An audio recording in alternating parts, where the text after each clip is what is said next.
अब सारा काम हम कर चुके हैं। लास्ट में एक बहुत ज़रूरी बात, अब जैसे हम इस सॉफ्टवेयर के अंदर अपनी एंट्रीज को मेंटेन कर रहे हैं और इन एंट्रीज को हम आगे भी इसी के अंदर मेंटेन करेंगे।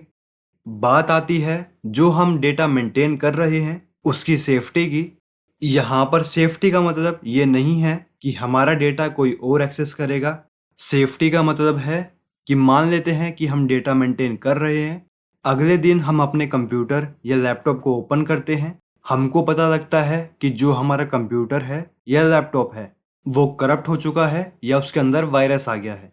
तो ऐसे में हम एक बार को सॉफ्टवेयर वेबसाइट से जाके डाउनलोड कर लेंगे, बट जो हमारा डेटा होगा वो हमको वापस नहीं मिल पाएगा। तो इस चीज़ की सेफ्टी के लिए हम डेटा का बैकअप रखेंगे।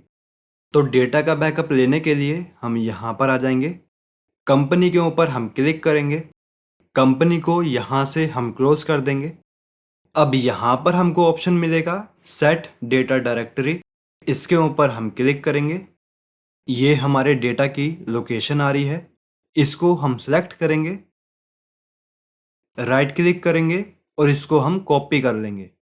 यहीं पर हम विंडो आर प्रेस करेंगे, यहाँ पर हम राइट क्लिक करेंगे और पेस्ट के ऊपर हम क्लिक करेंगे, ओके के ऊपर क्लिक करेंगे। जहाँ पर हमारा डेटा होगा वहाँ पर हम आ जाएंगे। ये फोल्डर हमको शो होगा COMP0001, इसके ऊपर हम डबल क्लिक करेंगे और इसको ओपन कर लेंगे। अब यहाँ पर हमको कुछ भी नहीं छेड़ना है, सिर्फ ये जो लॉक वाली फाइल है इसके ऊपर हम क्लिक करेंगे और इसको हम डिलीट कर देंगे। वापस से हम बैक आ जाएंगे। अब हम इस वाले फोल्डर को कॉपी करेंगे और इसको हम अपनी पेन ड्राइव के अंदर पेस्ट कर देंगे। तो ये हमारा डेटा का सक्सेसफुली बैकअप हमने ले लिया है।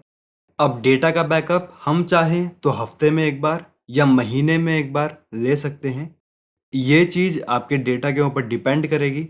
अगर आप एंट्रीज को रेगुलर मेंटेन कर रहे हैं तो डेटा का बैकअप आप हफ्ते में ले लेंगे, या जो हमारी एंट्रीज हैं वो महीने में सिर्फ एक दो ही होती हैं तो इस केस के अंदर हम अपने डेटा का बैकअप महीने में एक बार ले सकते हैं।